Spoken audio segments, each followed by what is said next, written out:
अगर किसी cancer patient के साथ में अगर 10 मिनट बैठ जाऊं या मेरे साथ फ़ोन से 10 मिनट बात कर ले तो मैं उसका 25% बगैर इलाज के उसका माने दर्द कम कर देता हूँ। पिताजी ख़त्म होने के बाद 6 साल बाद पता चलता है कि माताजी को कैंसर हो गई। तो स्थिति ख़राब थी उस दिन, मैं थोड़ा रोने लगा, भावुक हो गया, रोने लगा। कम से कम 1000 बार मुंबई जा चुका हूँ। पूरी घटनाक्रम में 2-4 बार ऐसा भी मौका आ गया कि बीच रास्ते में फ़ोन पे बात हो जाती है तो घर से बालक से कपड़े, बैग, ये वाला बैग रख देंगे और स्टेशन से आके संघ कार्यालय में नहा के दोबारा उसी दिन फिर लौट जाता हूँ। तो इस 2.5 महीने में जो हमने वहाँ जिस कैंसर पेशेंट को देखा, उनको देखते देखते अपने आप में ऐसा संकल्प ही कह सकते हैं कि अगर ईश्वरी कृपा रही तो अपन जब तक जीवित है किसी भी कैंसर पेशेंट अपने लिए जब भी कहेगा कि भाई साहब हमारे साथ चलो तो उसी समय अपन बिल्कुल उनकी मदद करेंगे। इस बार जरूर ऐसा लग रहा था कि शायद अपन को एक कलंक लग सकता है कि अपने कारण पेशेंट वापस कर जाएगा। तो पेशेंट रोने लगा, कहने यार भाई साहब मेरे कारण कहीं ऐसा ना होने तो घर टूट जाए। 22 घंटे की जर्नी करने के बाद जंगल में खड़े होकर आके उतरने के बाद खेती का जो काम, जैसे आदमी जो गाँव में रह रहा उस स्थिति में काम करता है वही काम करते हैं। कभी ना आज तक ऐसा लगा कि यार भैया बम्बई से आया 2 घंटा तो हम आराम करें ना, बम्बई से आया किसी का भोपाल तक जाना है, पेशेंट है सब। तो कुल मिला के ईश्वरी शक्ति काम करा रही ना, ऐसा काम चल रहा है। तो ईश्वर ने अपन को आज भी पूरे परिवार, माने 2 बच्चे मेरे हैं, 2 भाई साहब के, पूरा परिवार भी भाई साहब जिससे पूरा परिवार का सहयोग है तभी मैं इतना काम कर पा रहा हूँ।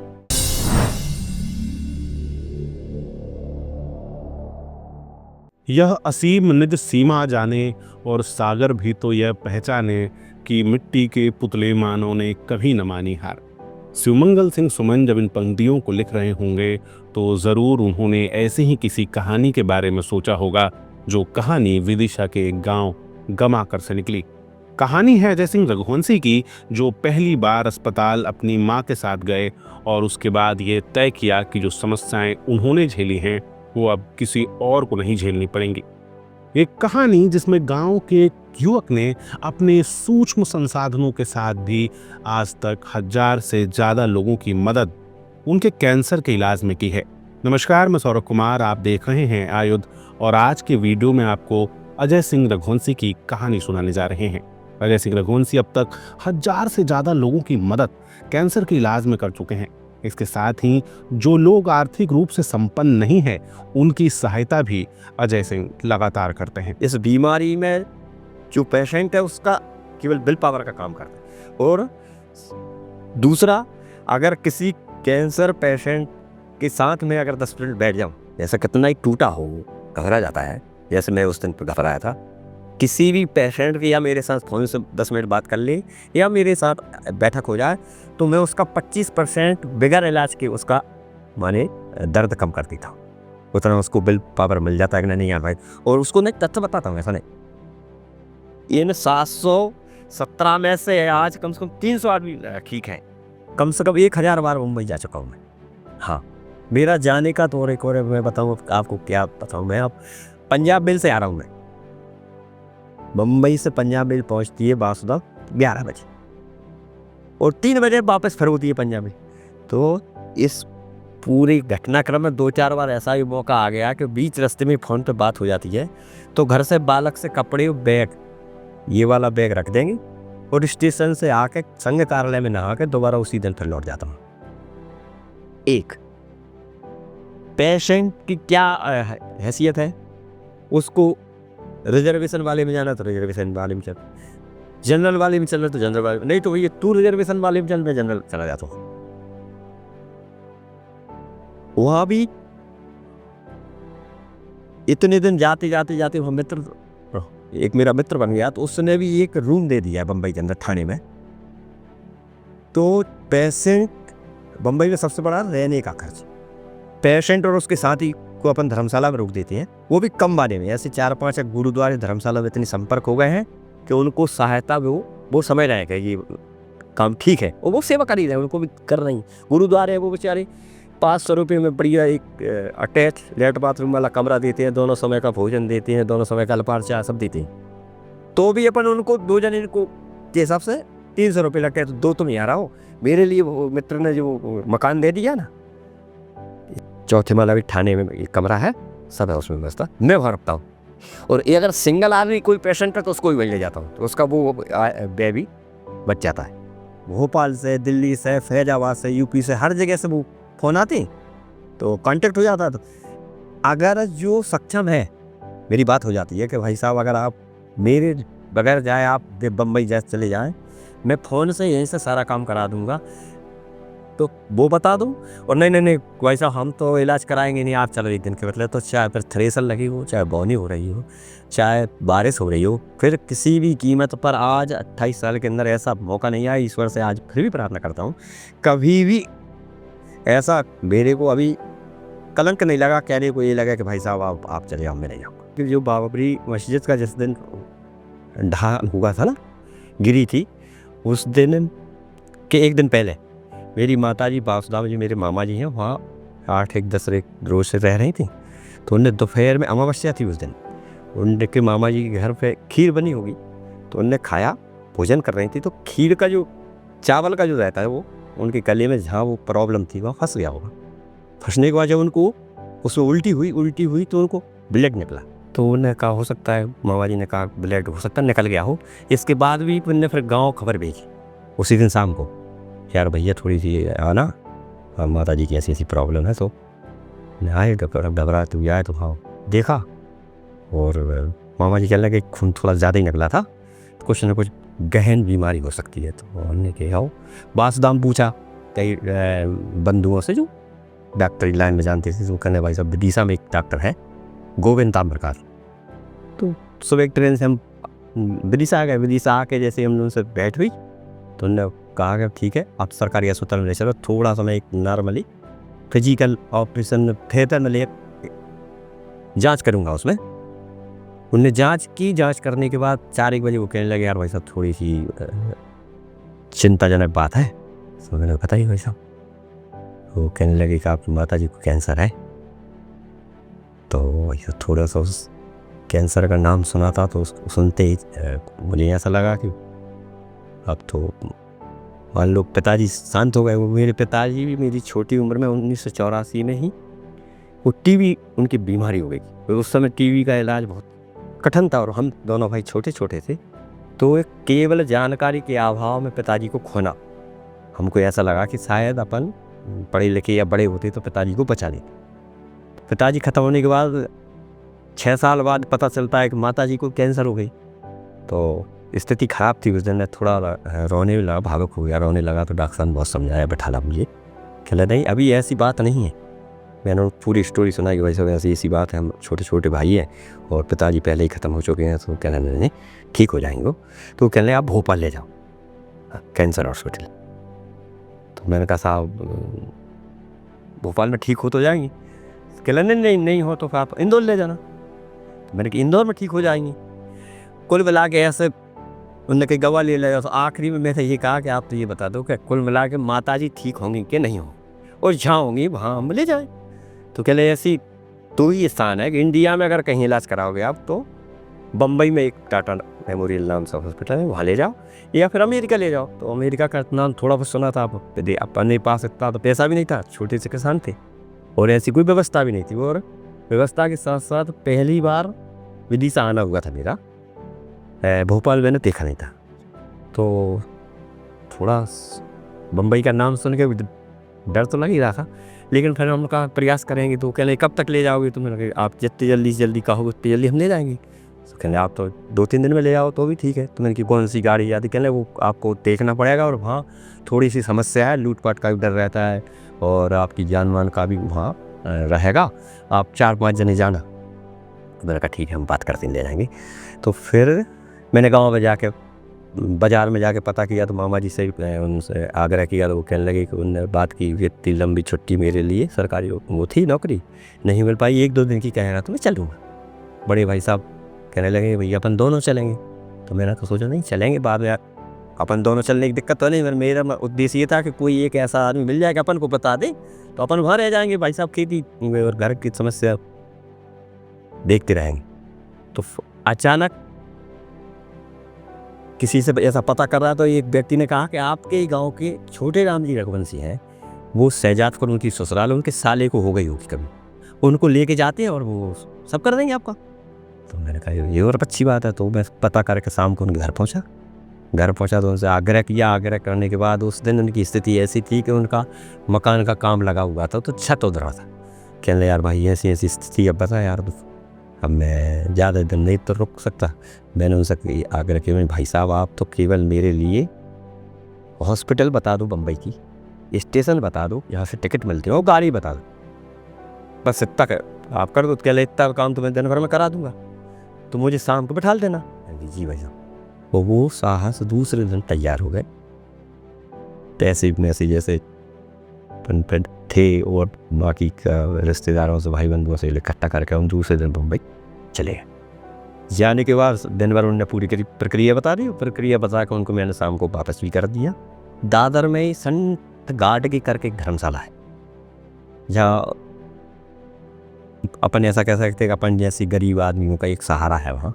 तो उसमें भोजन भी मिलता है और 50 रुपये पर आदमी का वहाँ वो लगता था, केवल नहाने धोने का और लाइट का लेते हैं, वो ज़्यादा कुछ नहीं लेते। तो बड़ी एक कमरा मिल गया, रहने लगे। तो अब मैंने अपने कभी भोजन बनाना भी नहीं आता था, दलिया चाय वहाँ कुछ बनाना नहीं आता था मेरे। हाँ, खेती का काम करता था। और डॉक्टर साहब ने कहा कि इनको वो गले में जो प्रॉब्लम थी उसके कारण उनके गले से रोटी नहीं जाती थी। दलिया या दूध आप दे सकते हो या मूंग की दाल दलिया दे सकते हो। मैंने कहा ठीक है। तो हम कुछ सामान तो 2-3 बोरी भर के ले गए। तो उन्होंने कहा कि आप ये भी ले जाना, स्टोव भी ले जाना, बर्तन भाड़े सब, तो नहीं आपके पैसे बचेंगे। सो हम 2 बोरी सामान भर के ले गए थे, दलिया भंजवा के लिए। वहाँ जाके बढ़िया अपन फिर स्टोव ले गए। और जो पेशेंट वहाँ जो रह रहे थे तो वो एक समय सहयोग का भाव उनमें देखा। तो किसी माता जी ने अपन को दलिया बनाना सिखा दिया, किसी ने रोटी बनाना सिखाया। ऐसा काम हमारा चलता रहा। कोई परेशानी अब देखेंगे कि उसी समय बम्बई बम कांड था 92 में, वहीं था मैं। 15-20 दिन हुए थे, हम थोड़ा बहुत जाना आना सीख गए थे और इलाज चालू हो गया था। माता जी थोड़ा बहुत दलिया निकलने लगी थी। कर्फ्यू लग गया, परिस्थिति ऐसी बन गई कि अब माता जी अपन भी बच जाएं तो ठीक है, लेकिन ईश्वरी कृपा ऐसी रही कि लगे रहे अपन राम भर बसो। चलता रहा मामला। 2.5 महीने में हम वापस पहुँचे। ईश्वरी कृपा से 2.5 महीने में माता जी भी अच्छी हो गई। कुल मिलाकर दवाई गोली चल रही थी। फिर उन्होंने कहा कि 1 महीने में आना, फिर 3 महीने में आना, ऐसा ही क्रम चलता रहा। तो इस 2.5 महीने में जो हमने वहाँ जिस कैंसर पेशेंट को देखा, उनको देखते देखते अपने आप में ऐसा संकल्प ही कह सकते हैं कि अगर ईश्वरी कृपा रही तो अपन जब तक जीवित हैं, किसी भी कैंसर पेशेंट अपने लिए जब भी कहेगा कि भाई साहब हमारे साथ चलो, तो उसी समय अपन बिल्कुल उनकी मदद करेंगे। तो वो क्रम चालू हो गया। क्रम चालू होते होते चलता रहा, आज भी चल रहा है। एक हमारे गांव के रिश्तेदार को कैंसर हुई, तो उनने मेरे यहाँ भेजा। तो मैं उस दिन घर पे मंदिर से घूम के आकर रामायण जी का पाठ कर रहा था। माता जी भी बैठी थी नहीं। तो वो बेचारा जिसको कैंसर हुई थी वो व्यक्ति इंतजार में बैठा रहा। अब मैं पहले बोलता नहीं था रामायण जी में, 1 घंटा लगता था मुझे, 1 मास प्राणे प्रतिदिन करता था। बैठा रहा। तो माता जी ने अचानक पूछी, क्यों? वो भी अब सीधी सादी हैं कि कहा भैया कहा बैठो, बात बहुत देर लगे। वो तो ऐसे ही है, वो घंटा 1.5 घंटा लगा था, या भूखों मर रहा हूँ। तो कहीं वो बम्बई जाने थी, वो भाई साहब से बात हो गई थी। सो जा फला दिन को हम बंदे जाके चलो जा, तू तो चलो जाते अपन भी जा रहे थे, अपन कह दी कोई दिक्कत थी नहीं। तो बिन्ने माता जी ने कह दी कि तू चलो जा, वो तो चलो जे। तो फिर जाकर टिकट बनवा लिया उनने। दूसरे दिन लौट कर उनने उनके जो रिश्तेदार थे उनसे कह रही यार भाई साहब उनसे कह दी हो हमारा फला तारीख को टिकट बनेगा। जिनके वो रिश्तेदार थे उनने मेरे से बात ना करके हमारे बड़े भाई साहब से कहने लगे यार वो तो यार तुम्हारे भैया तो परसों बम्बई यार है यार, ऐसा हो सही हो ही नहीं सके यार, वो अभी कल पिसी कट रही है, पिसी कटेगी फिर थ्रेसर होगी फिर भूसा डोलेगा खेतों पर ही। आजकल ऊपर डोर माल फिरते हो जाएगा नहीं। कह रहे यार वो तो जा रहे हैं, रिजर्वेशन हो गया। अब जब हम दोपहर में भजन करके निपटे तो माता जी इसका वो नौगई गाँव है वहाँ कि वो आया था भैया, उसको दिक्कत है सुनने ने, कह रही चलो जा, वो चलो जाते तुम्हारे टिकट बनवा ले। ठीक है। अब जैसे टिकट बना तो अपना भी उद्देश्य ये है कि घर का काम भी ना बिगड़े, अरे भाई साहब को भी ये कहना ना पड़े कि यार तुम घर का काम बिगाड़ के और ऐसे सेवा कर रहे हो, तो थोड़ा सा घर में परिवार बर्बाद की स्थिति में। तो अंकित जी मैंने फिर 24 घंटे जल्दी जल्दी काम करवाया, दूसरी रात में थ्रेसर चलवाई, तीसरी रात में दिन में भूसा ढोया। और भूसा जब मैं रात में ढो रहा था तो अब या तो उसको जो जो कहने वाला था उसने इस प्रकार से उनको बोला कि कुल मिला के वो मेरी मान रहा है, आपका भाई आपकी नहीं मान रहा, ऐसा उनके भाव रहा आपस में। बात मुझे कोई पता नहीं था कि अगर बात है क्या। ठीक है, रात में फ़ोन आया भाई साहब का, लैंडलाइन नंबर रहता था, घर पर फ़ोन आया होगा, सुनने कहीं भूसा ढल रहा है, कहीं तो वो अगर अभी आए तो हमारी बात कराओ। वो बालक को उस बोले भेजा, 11:30 बज रहे थे, कहने वो बड़े पापा का फ़ोन आया। मैंने कहा हो आ रहा हूँ। तो मेरे कहा पानी पियांगे और ये मजदूरों को अपन चाय ले आएंगे और बात करेंगे। कहला यार वो पता लगा तुम बम्बई जा रहे हैं। मैंने कहा हाँ बम्बई जाता रहे। अरे भाई क्यों जा रहे हो? ये ऐसे दिन रात काम कर रहे हो, बीमार हो जाओगे। और कह रहे थे 4 दिन बाद चलेंगे। अब मैंने कहा देखेंगे, अब तो कह रही है, जबकि रात भर जगना है, सुबह पंजाब मेल है, ये पक्का है और टिकट बन चुका है। उस सामने वाले का भी है कि आप बेफिक्र रहो, आऊँगा। इस बार जरूर ऐसा लग रहा था कि शायद अपन को एक कलंक लग सकता है कि अपने कारण पेशेंट वापस कर जाएगा। तो मेरे की तो सुबह बात करेंगे, अपन नहीं जाएंगे। मैंने क्या करी, अब मैंने कह तो दी, देखते हैं बकवा। कहने नहीं जाना ही नहीं है आपको। मैंने कहा हो ये जा। अब मेरा उद्देश्य ये था, हाँ, और उस समय मेरा भतीजा रसिया पड़ता था, तो उनने कहा इसको रोका कैसे। भाई साहब को उद्देश्य ये रहा क्योंकि वो उनकी बात वहाँ वो प्रेस्टीज पान बन गया।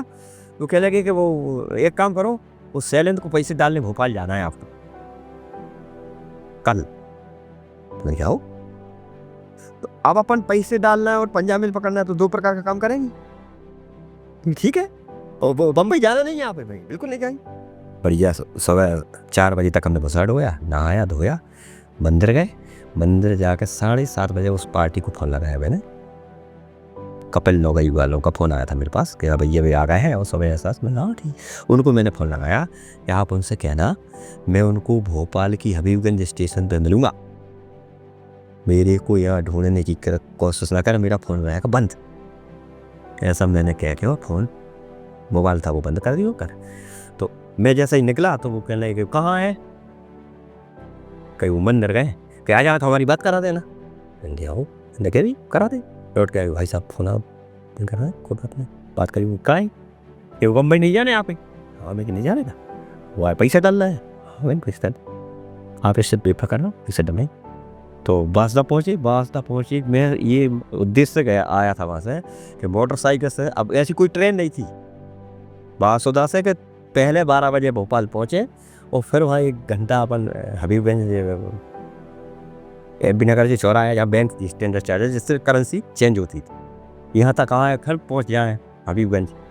तो मैंने कहा अपन चले फिर भी स्टेशन आया। तो किस्मत से उस दिन जोधपुर भोपाल लेट थी, 10 बजे आ रही थी। तो हमारे भाई साहब ने उस गाड़ी में उस पेशेंट के साथ मेरे बड़े साले को और बिठा लिया।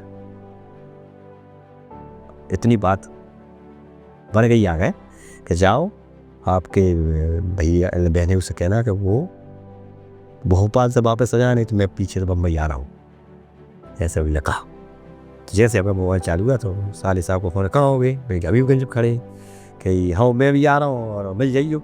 मैं कहा आ रहा हूँ भाई, बात कर रहा हूँ भाई, ठीक है जाओ। फ़ोन चालू हुआ, भाई साहब को भी आ गया फ़ोन बंद, कहा कर रहे थे, नहीं बहुत खराब हुआ तो ऐसे पैसा में ही डल गए, इसे डाल के आ गए। आ रहा है तो वापस नहीं आ रहा है ना, गाड़ी खड़ी हुई 2-5 मिनट के स्टॉप है, गाड़ी खड़ी हुई। मेरे साली साहब के साहब हाथ जोड़ता, तुम चलो नहीं, घर में बर्बाद हो जाए, तुम्हारे में कुछ नहीं हो रहा, आप वापस से आओ, मुझे भरोसा है। आज भले भाई 2 दिन क्रोध रहेगा जो भी हो, मैंने मुझे भोलेनाथ पर भरोसा है, कुछ नहीं होगा, लेकिन मैं अपने जीवन में इस पेशेंट को जिस स्थिति में मेरा भरोसा उसको तोड़ कर मैं कर जिंदा नहीं जा सकता, आप भर जाइए। तो उन्होंने कहा ये भी समस्या है, अपन उधर सामान है क्या, तो उनसे मैंने निवेदन किया और वो वापस चले गए और हम निकल गए। तो पेशेंट रोने लगा, कहना यार भाई साहब मेरे कारण कहीं ऐसा ना होने, तो घर टूट जाए, मुझे समझ में नहीं आई। तो भाई साहब थी, अब उसको भी पता नहीं, पेशेंट को भी पता नहीं कि ये जो बीच वाला जो आदमी किस प्रकार से बात मुँह वाली बात बना रहा है। मेरे की कुछ नहीं होगा भाई साहब, आप बेफिक्र रहें, मुझे ईश्वर पे भरोसा है, कुछ भी नहीं होगा। मैं 3 दिन वहाँ रहा, 3 दिन तक हमारे भाई साहब ने भोजन नहीं की। वो कहना कि आ जाओ बंटवारा करेंगे। सही कह रहा हूँ मैं उस दिन की कि मैंने केवल भोजन का एक निवाला तोड़ा ही था और फिर फोन आ गया कि वो भाई साहब तो पुनः होने के लिए मत करा। कहने लगे कि हम गमा करा है कि आप वास्तार हैं।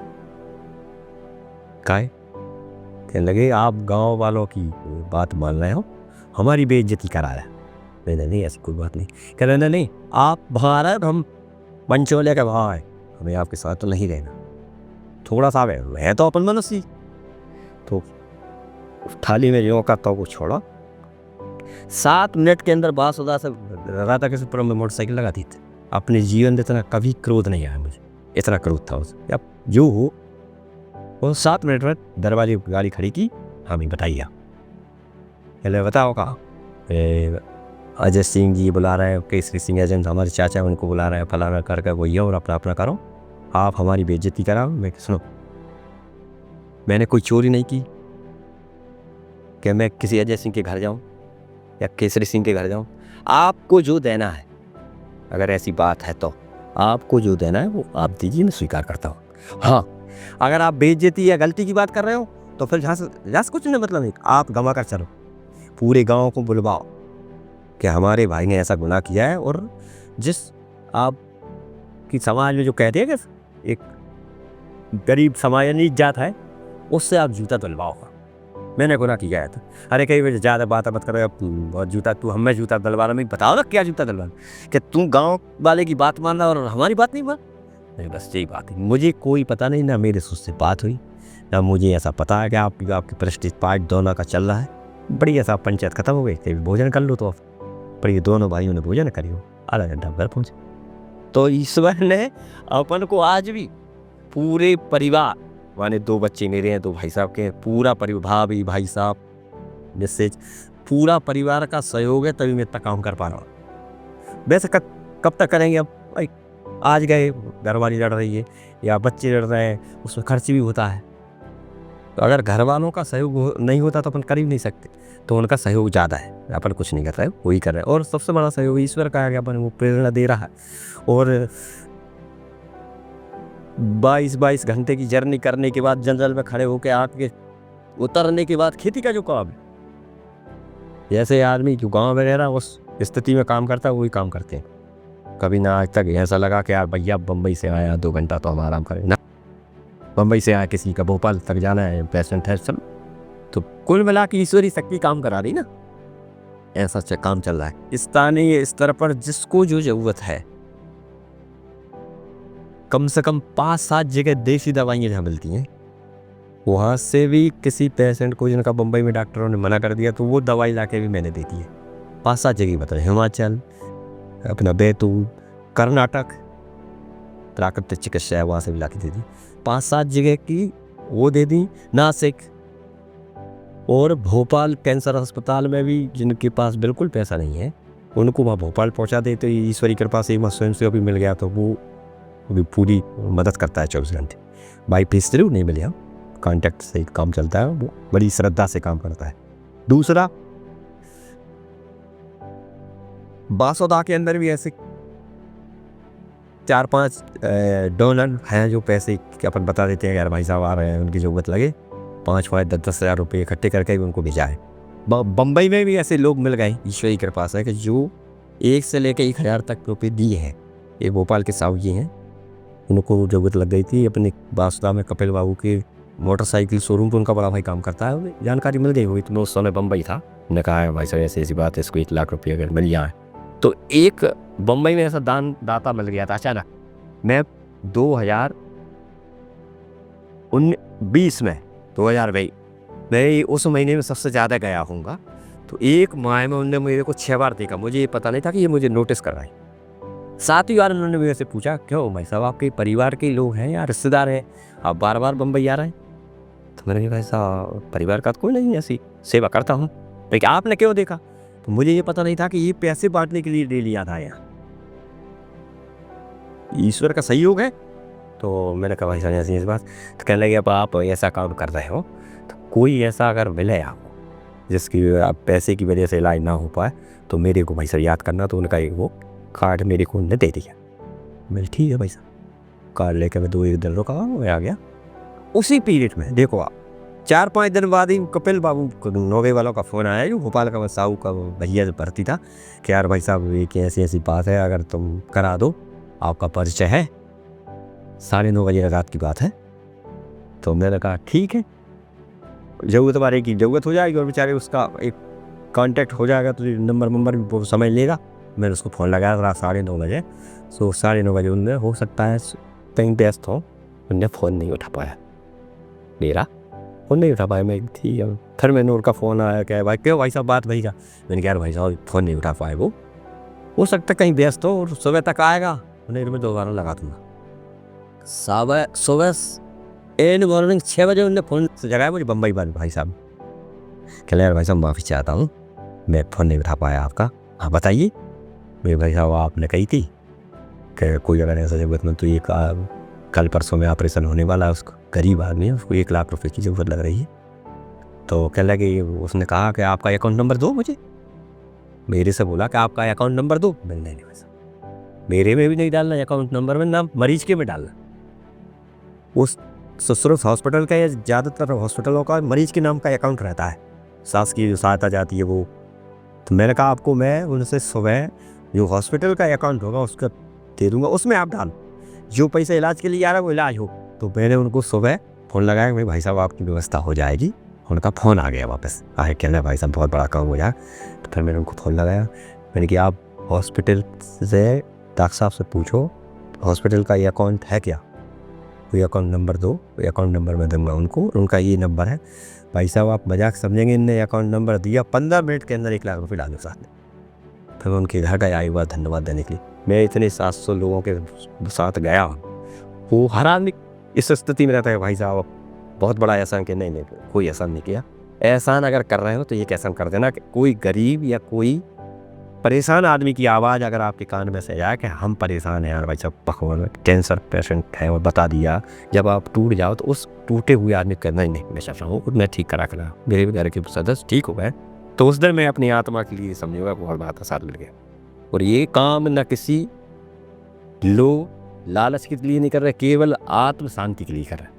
इसमें अगर कहीं शांति है तो मैं बार बार यही कहता हूँ कि ना शांति खरीदे से मिल सकती, ना किसी के देने से मिल सकती। शांति तो केवल परोपकार। ऐसे समय में जिसकी पीड़ा के समय अगर संवेदना के अंदर जग गई तो ईश्वर से साक्षात वो पेशेंट नहीं, मेरा भगवान है। वास्तव में जिस वक्त अपन उनके साथ रहे थे, ये आत्मा इतनी कठोर हो गई, मैं आंसू नहीं निकलते। आदमी का दृढ़ संकल्प सबसे बड़ा संकल्प है। सारी चुनौतियों को ध्वस्त करते हुए केवल आदमी ठान ले, उससे बड़ा संकल्प से बड़ा कोई शक्ति नहीं है। लेकिन उसमें भाव निस्वार्थ का होना चाहिए।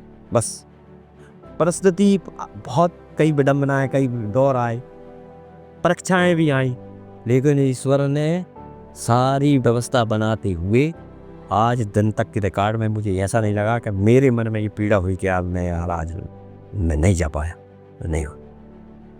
महीने में 4 बार भी जाना पड़ा तो भी गया, महीने में 1 बार जाना पड़ा तो भी पहुंचाया ईश्वर ने, साल में 1 बार पहुंचाया तो भी पहुंचाया, साल में 50 बार पहुंचाया तो भी जा।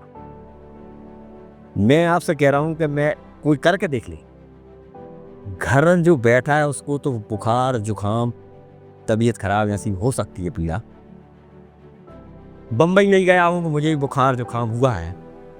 मैं आपसे क्या बताऊँ ईश्वरी शक्ति को। जिस दिन 4 दिन में रह कर लौट के आया, हाल साल फिर दोबारा चला गया, फिर लौट के आ गया, जनरल में यात्रा कर रहा हूँ, कभी जुखाम के बुखार के हरारत नहीं आई। कोरोना काल में भी 4 बार तो मैं कार से गया बाई रोड, 1 बार प्लेन से गया, फिर 2 बार ट्रेन से गया, ऐसी 15 बार दोनों साल की कोरोना में भी जाना मेरा हुआ, कुछ नहीं हुआ।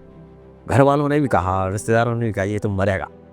मैंने कि मैं दावा कर रहा हूँ गाँव में रह कर मर सकता हूँ, मुझे ईश्वर पे इतना भरोसा है, कुछ नहीं हुआ, कुछ हुआ भी नहीं। पहले थोड़ा सा ऐसा रहता था, बच्चे और श्रीमती का तो कभी नहीं रहा, माता जी का कभी थोड़ा सा। एक और क्या है, अब यार इस भौतिकवादी ज़माने में आर्थिक का मामला है, नुकसान होता ही है, थोड़ा सा भाई साहब को लगता था यार भाई साहब यार तुम एक घर का काम बिगड़ता है, और अब 1-2 बार चले जाया करे किसी, बता दो झीस से कर दो ऐसा, थोड़ा उनको लगा। फिर उनके साले साहब को जब हुआ, कौन के भाई साहब में सरेगा, तो हो सकता है ईश्वर की ये भी अपन नहीं समझ सकते उसके किले उनके भाई साहब को क्या हुआ, साले साहब को। वो इंदौर में उनका फोन आया, इंदौर में थे वो, उन्हें रो भी सब बंद नहीं कि लाला जी में मर गया, मुँह ऑपरेशन कर रहे हैं, वो कैंसर बता दें, पोस्टेज थैली में, यूरियन की थैली में। मैंने नहीं, आप चिंता मत करो, उनसे डॉक्टर साहब से कहो हमारे पास पैसे नहीं है, हम 4 दिन बाद आएंगे। आंसू अब बंद नहीं उनका फोन पे, सही कह रहा हूँ आपसे। मैंने उन्हें बुलाया, दूसरे दिन ने कहा भाई साहब सुना कि वो हम, मैंने ये नहीं कहा कि आप किस साले को लेके जा रहे हैं, मेरे भाई साहब कल बम्बई जा रहे हैं। अरे यार अभी नहीं आए थे तुम पर, कल परसों यार बहुत यहीं से काम चला लो। मैंने कह रहे वो कहा है, वो दुरख सिंह भाई साहब को हो गई, उनका नाम दुरख सिंह है। अरे यार कैसे हो गई फलाना, अरे तो कह रहे यार भी 4 भैया आएंगे, भी चले जाएंगे, अब अपने काम बीच में नहीं कुछ नहीं था। स्टेशन पे जब दूसरे दिन हम जा रहे तो उनकी आंखों में धारबंद नहीं थी, उनने ये मान लिया था कि हम मर गए, वो कुछ नहीं है, सब बर्बाद हो गया। मैं कह रहा हूँ आपसे कुछ नहीं होगा। तो 10% तो उन्हें मेरे यहाँ से बम्बई जाते जाते बातों में ठीक कर दिया। और वास्तव में ही बात ऐसी है, किसी कैंसर पेशेंट को मेरे सामने बैठा दो, उसका 100% का जो दर्द है 25% कम दम कर दूंगा ये। और इस बीमारी में सबसे बड़ी अगर कोई बात है तो हिम्मत और पेशेंट का विल पावर काम करता है।